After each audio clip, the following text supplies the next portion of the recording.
Salve, salve pessoal! Estamos de volta aí, mais um evento para você de conhecimentos bancários. Professor, esse conteúdo todo aí é muito grande, né, para eu estudar? É verdade. Por isso que é importante você sempre lembrar, né? O nosso conteúdo está te ajudando. Está ajudando?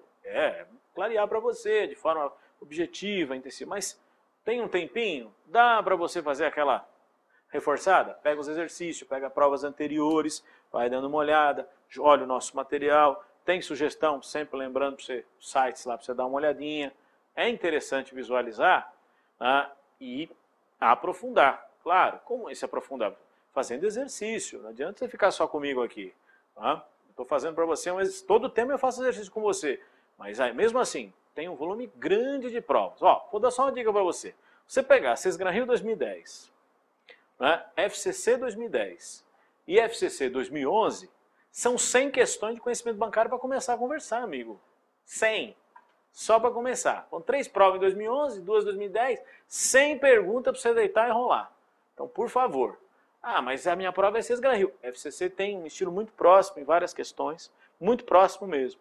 Então, por favor, para começar a brincadeira, 2010, 2011, 5 provas, 100 perguntas. Ai, professor, é isso aí. Vamos. Senão não dá, né, amigo? Senão a coisa complica. Ok? Já enrolou bastante, mas vamos trabalhar, né, professor? Sim, senhor. Estou aqui com você falando das famosas operações com derivativos. Operações com derivativos, professor. Que diacho é isso? Então, vamos ao que interessa para você. Nesse caso, a nossa preocupação aqui, bem simples. Comecemos com o conceito. Derivativos são instrumentos financeiros. Seus preços derivam dos ativos, de um bem ou de outro instrumento financeiro. Claro, mercado futuro de petróleo é uma modalidade de derivativo cujo preço é referenciado no mercado à vista de petróleo, seu instrumento de referência. Ou seja, você está falando de um mercado físico, mercado à vista, que é a referência para o mercado futuro. Essa é a referência para o derivativo. Entendi.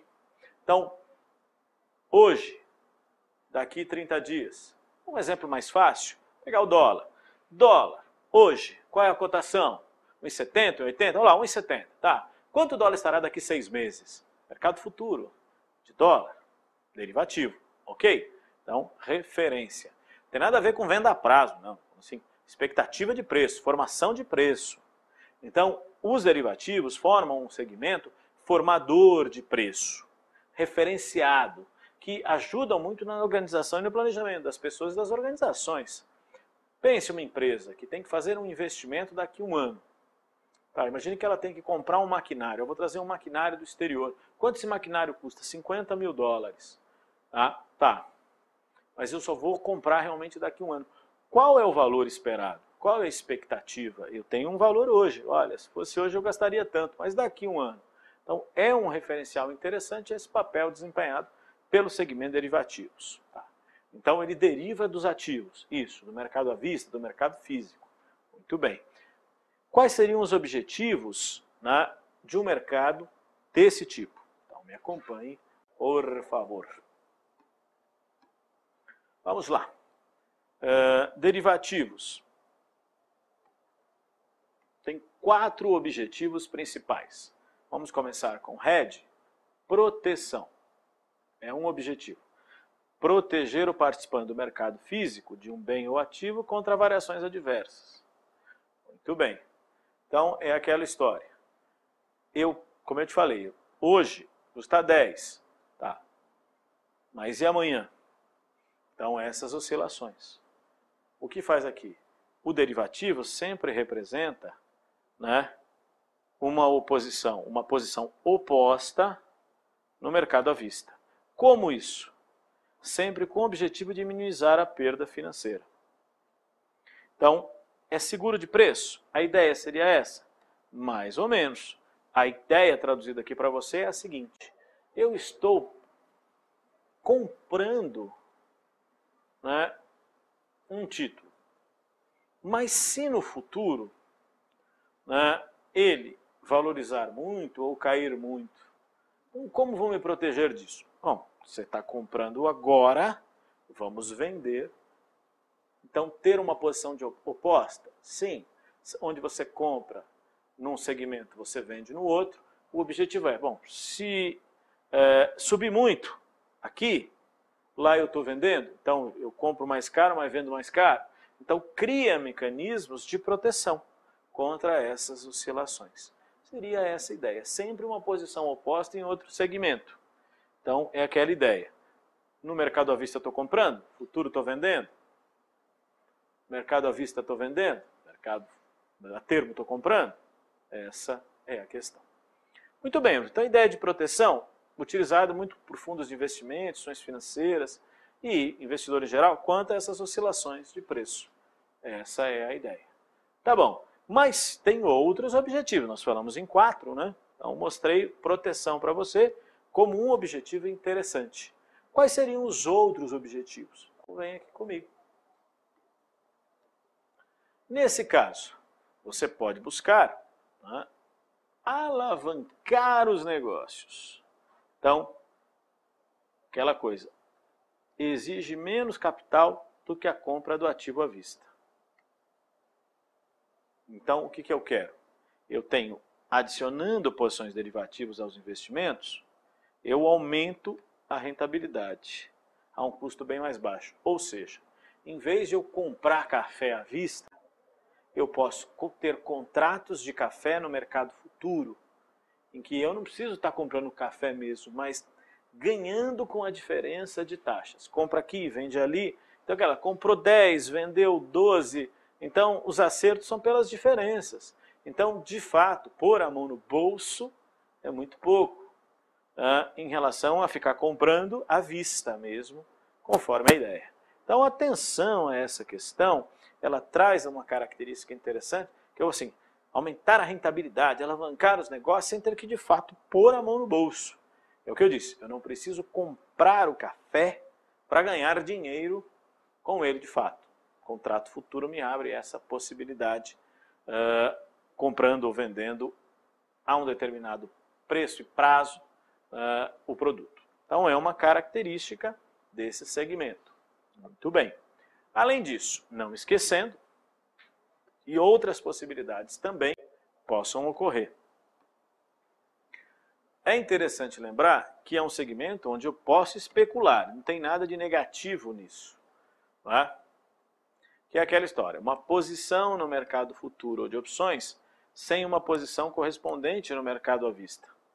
É que o que eu quero é uma tendência, é buscar uma tendência de mercado. Como isso, professor? É assim.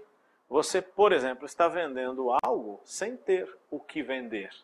Você está comprando o direito de vender algo sem ter o que vender. Nesse sentido, e a ideia é aposta.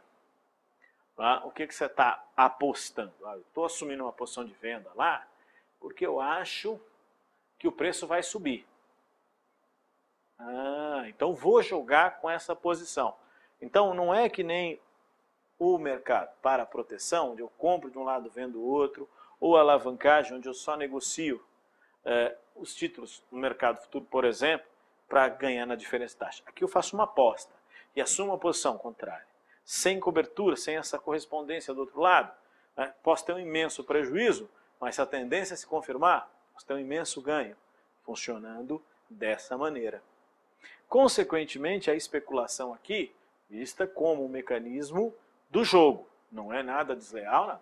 Então, especulando com preços, apostando na alta, apostando na baixa, esse é o sentido.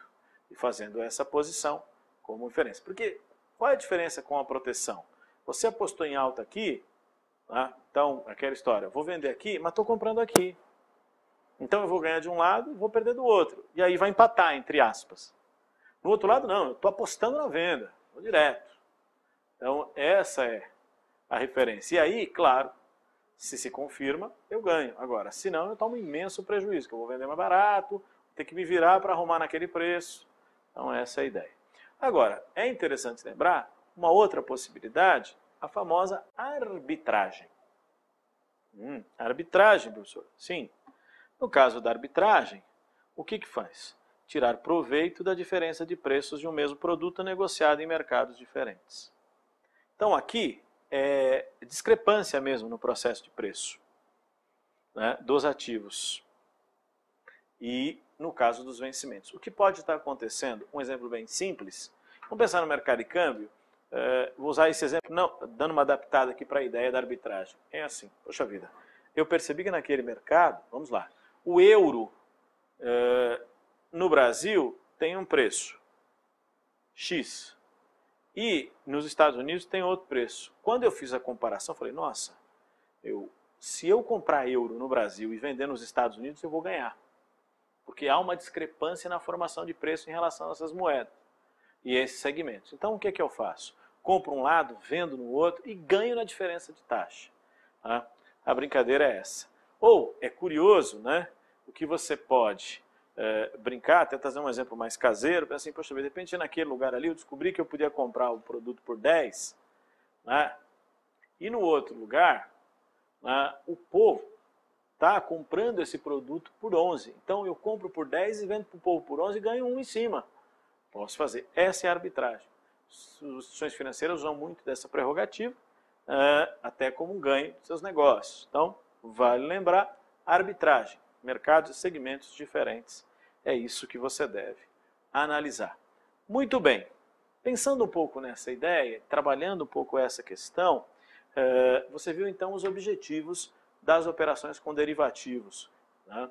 O que é o derivativo e os objetivos das operações, seja para proteção, para alavancagem, especulação ou arbitragem. Tá. Quais são os mercados onde eu vou realizar as operações? Então vamos lá. O operador também pode trabalhar com você esses mercados. Então é aquela história. Mercado a termo, comprador ou vendedor do contrato a termo, então comprar ou vender quantidade de um bem por um preço fixado na data da realização do negócio. Tá? A data de realização do negócio e a realização são pré-estabelecidas para uma data futura, é naquele dia. E os contratos somente são liquidados integralmente no vencimento. Isso é importante, hein? Podem ser negociados na bolsa e balcão. Professor, que bolsa é essa que nós estamos conversando? Nós estamos no segmento de mercadorias e futuros. Ah, tá. Nós estamos na bolsa de valores, sempre lembrando. Então, mercado, balcão ou bolsa. Então, pode ser feito dessa forma. Estou dizendo para você que naquela data eu vou comprar o café por aquele preço. Então, essa é a referência. Então, uma coisa que você vai observar é que para que existam os mercados para os derivativos, tem que existir um mercado ativo, um mercado físico, um mercado à vista. E ele existe. Por isso que na Bolsa de Mercadoria e Futuros tem um segmento para quem quer comprar e vender o produto ali, fazer seu negócio. Então, tem um segmento à vista que não é o derivativos, é o mercado dos ativos que estão sendo negociados ali. E dali os outros segmentos estarão derivando. Essa é a ideia. Muito bem. Então, primeira questão, os derivativos, mercado a termo. Vale lembrar essa característica. Agora, existe uma outra possibilidade, né, menos rígida, como você vai observar, que seria para nós, e poderia ser lembrado, o mercado futuro. Então, mercado futuro, uma evolução do mercado a termo. Então, comprar ou vender certa quantidade de um ativo por um preço estipulado para liquidação em data futura. Então, é semelhante com o mercado a termo, né? A diferença é a liquidação dos compromissos. No caso do mercado a termo, é na data de vencimento. Lembra? Só na data. Então, o mercado a termo é no dia 10. Tudo bem. E no mercado futuro? No mercado futuro, olha aqui, ó. Compromissos são ajustados diariamente referentes ao preço futuro daquele bem por meio de ajuste diário. E os contratos futuros são negociados somente em bolsa. O que quer dizer isso, professor? Estamos dizendo como referência para você, e essa expectativa e essa ideia você vai lembrar, e é a seguinte: o mercado futuro até o dia 10. Tá, então vamos imaginar, a gente vai apurando. Até o dia 10? É. E vai ser ali o fechamento do negócio? Sim. Como é que nós vamos fazer? Nós vendemos por 10, tá, 10. Eu vendi por 10, só que hoje está valendo 9. Está valendo 9? Tá, te devolvo 1. Tá. E amanhã? Está valendo 12. Toma mais 3. Caiu para 7. Devolve aqui para mim. E assim. Então faz os ajustes diariamente. Os ajustes estão feitos diariamente. Então ele é mais flexível. Ele está mais próximo e acompanhando a flutuação dos preços. A essas diferenças que são ajustadas. Além do que a liquidação antecipada. Né? Pelo comprador, pelo vendedor ou por ambos. O que no mercado a termo só é possível pelo comprador. Só o comprador pode pagar antes da hora. Afinal de contas, é uma venda a prazo. Combinei com você, venda a prazo, 30 dias. Aí você vende, vendedor, vendeu para mim para eu te pagar em 30 dias. Aí quando dá 10 dias você liga, será que você não podia pagar antes da hora? Claro que não. No mercado a termo não tem essa conversa. É no vencimento. Agora, o mercado futuro, esses ajustes são possíveis. Essa é a diferença. Então, o mercado futuro, mais flexível, mercado a termo, mais rígido.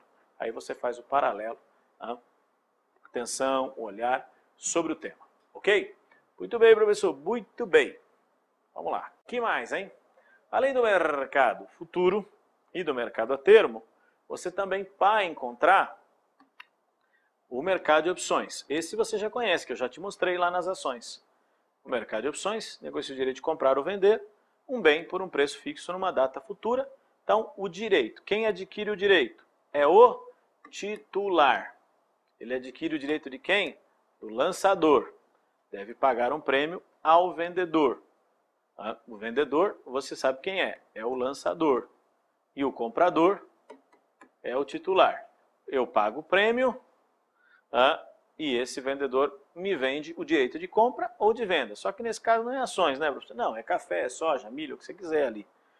Vale observar esse elemento. Então é um ponto importante e interessante nesse sentido que você deve considerar, ok? Então, derivativos para você também uma referência do mercado de opções. Mas vamos continuar, tem mais, hein?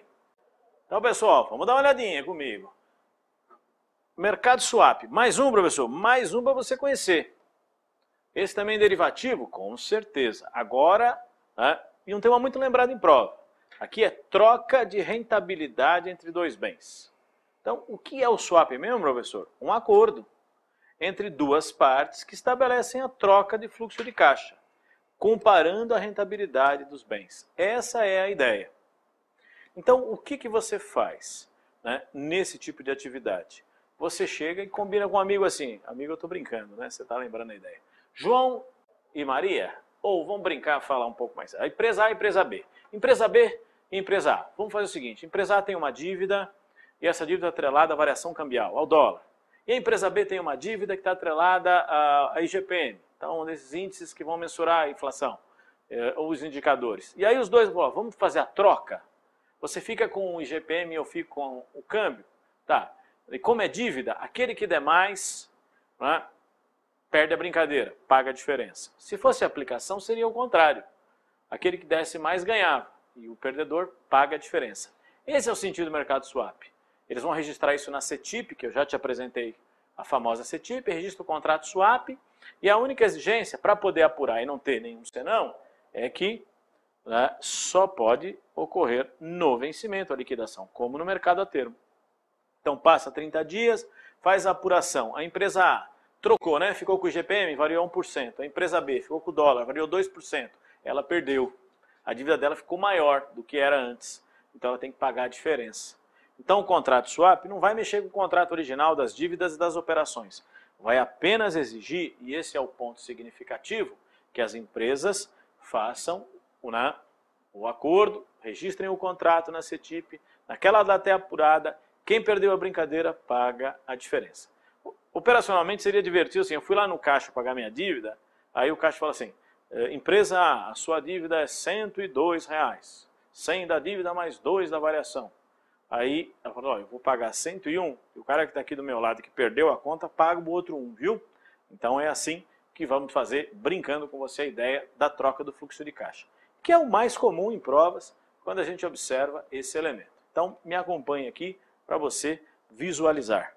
Como assim, professor? Dá uma olhadinha na brincadeira aqui. O que fez a organizadora? Perguntou assim, as operações de swap correspondem a que modalidade? Aí vale sempre observar, da aquisição de títulos no mercado futuro de dólar.